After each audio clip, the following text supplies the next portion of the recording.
Wag naman sana tayo may stuck din sa elevator. What the heck? Bro, alis pa tayo dito. Ay! What the heck just happened? Bro, tama ba pinuntahan natin? Okay, I'm guessing we are in the wrong floor now. Did that thing just move? Ayun, ito elevator natin. Ah.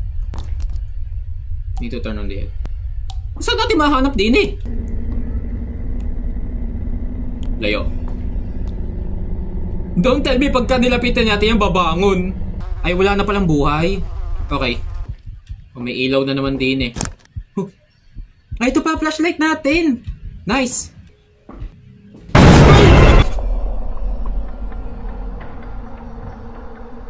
Putik bro! Sakit sa dibdib dun. Gagi, ano yun?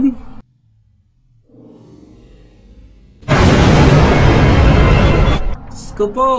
Please don't do this to me, okay? Kakakaba putik. Yung ba magiging problema natin din eh? Piste bro, talsik ako dun eh.